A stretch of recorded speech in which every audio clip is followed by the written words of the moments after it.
So, that's what Angela said about the demolition at your place. Sigurado ka, yun lang yung sinabi niya sa'yo. Wala na siyang ibang kinuwento tungkol sa akin, ha? Hindi niya ba sinabi na ako yung dahilan kung bakit namatay yung tatay ko? Baka sa akin niya isisi yun, baka sampalin ko siya. Ano?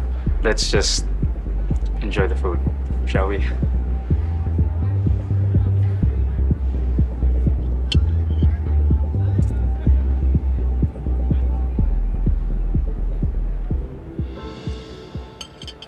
Hey, are you okay? Sorry, hindi ko na dapat pinanggit tungkol dun sa demolition. Medyo insensitive ako dun. Hindi. Okay lang talaga. Alam ko naman na concern ka lang talaga sa akin. Alam mo, hindi ka na mapakitang tao eh. Hindi ko lang talaga maiwasan na hindi ko maisip si tatay. Naalala ko siya. Kasi buong buhay ko, siya lang naman nagpapalakas sa akin ng loob eh. Pero simula na namatay na siya, hirap na ako lumaban para sa sarili ko. Hirap na ako lumaban sa buhay. Hey, Sorry. please don't think that. Sorry. Alam ko na marami pang ibang tao na nagmamahal sa'yo, Kit. At gusto kong samahan sa laban mo. And, to prove my point, I wanna offer you a job at my club. Talaga? Salamat ah. Thank you talaga. Naku, bait mo pala. So, is that a yes? Are you gonna accept my offer? Gusto ko naman. Gustong-gusto ko nga eh.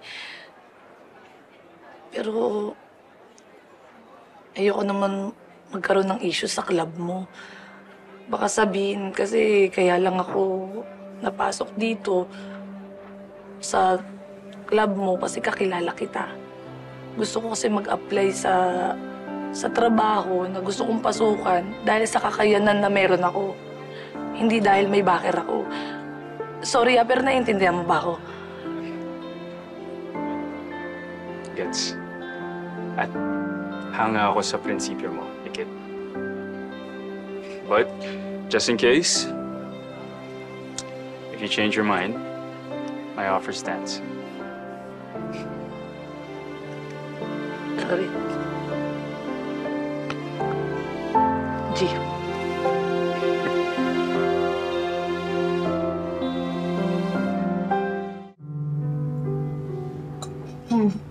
So,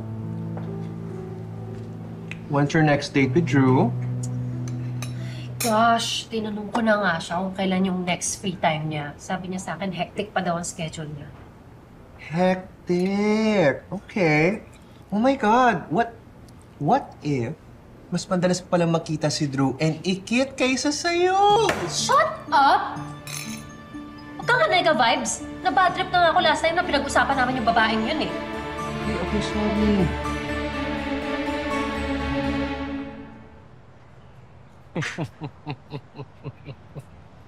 Oh my God! Speaking of the devil! Well, talagang pinaglalaroan kayo ng tadhana. Hashtag sad girl. Hashtag lonely Ikit. Hashtag pray for Ikit. Bakit naman sad ang ex-stepsister ko?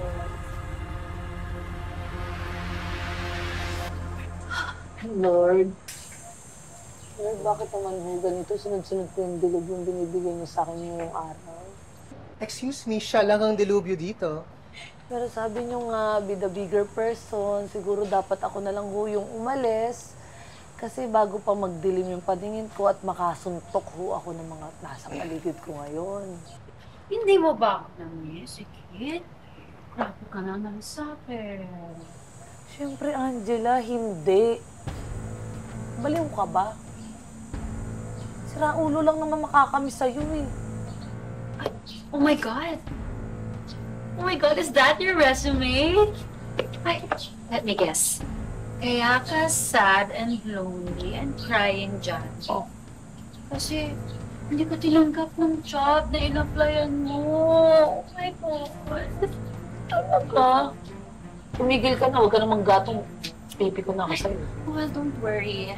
Don't be sad na. Kasi deserve mo naman eh. Perfect ka kasi. Tapos, di ba nang dispal ko ka ng pera para sa lalaki mo? Wawa naman yung company na papasukan mo if ever. Exactly my thoughts. Ah, talaga?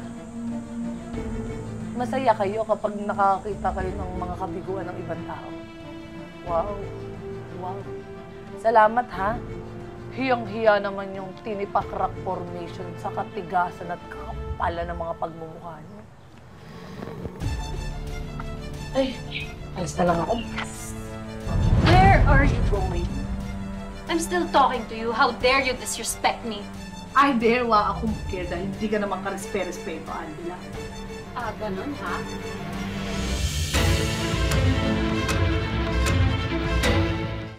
Ah, ganun ha?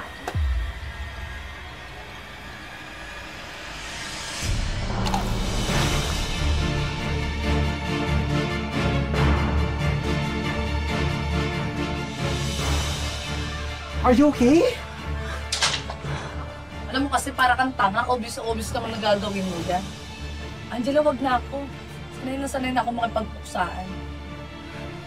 Witch! Give me your drink! Ayoko nga, inom ko pa to. I said, Tsaka, give me your baka drink! mag-beast mode sa akin yung stepsister mo. Pwede ba? Wala akong pake! Just give me your kabibili drink! ka ng bagong drink. Ano ba? I can buy you another drink! Just give me Friend, that no, drink! No,